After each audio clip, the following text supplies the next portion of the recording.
পর্ণা সাংবাদিকতার জন্য বুবাই এবং অভিজিতের কথা জানতে পেরে সাধারণ মানুষ থানায় চড়াও হলো। বিস্তারিত জানতে সঙ্গেই থাকুন, চ্যানেলটিকে সাবস্ক্রাইব করে রাখুন। পর্ণা কিন্তু যে কোনো পরিস্থিতিতে যেখানেই হোক না কেন বুবাই আর অভিজিতের যে এই হালত করেছে তার আসল পেছনে কে আছে সেটা পর্ণা বের করবে। আর পর্ণারা বুঝতে পেরে গেছে যে সমস্তটাই কিন্তু প্রমাণ লোপাটের চেষ্টা করা হচ্ছে, তার জন্য কিন্তু তাদের এফআইআরটাও নেওয়া হয়নি।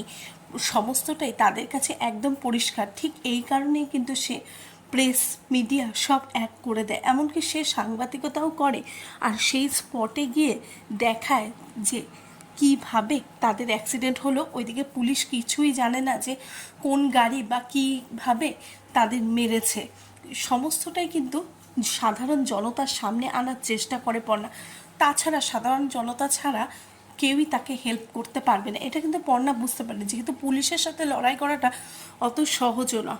ঠিক এই কারণে কিন্তু পর্ণা সমস্ত কিছু জন্য প্রথমে সাংবাদিকতা করে, যাতে সমস্ত কিছু সাধারণ জনতাকে জানাতে পারে। আর ঠিক তাই হলো, সাধারণ জনতা যখন জানতে পারলো যে আসল এগুলোর পেছনে কে রয়েছে সেটা কোনো মতেই পুলিশ বের করতে চেষ্টা করছে না বা ধামাচাপা দেওয়ার চেষ্টা করছে, তখনই কিন্তু তারা থানায় গিয়ে চড়াও হয়। আর এরপরে অভিজিৎ এবং বুবাইয়ের যে এই হালত করেছে তার আসল ঘটনাটাকে তদন্ত করার জন্য বলে। তাতে কিন্তু পুলিশ খানিকটা ঘাবড়ে যায়, কেননা পুলিশ এই ব্যাপারটাকে ধামাচাপা দেওয়ারই চেষ্টা করছে। শেষ পর্যন্ত কিন্তু পর্ণাই কি জিতবে? শেষ পর্যন্ত পর্ণা পারবে বের করতে? তোমাদের কি মত? প্লিজ তোমরা তোমাদের মত অবশ্যই কমেন্ট বক্সে কমেন্ট করে জানাও।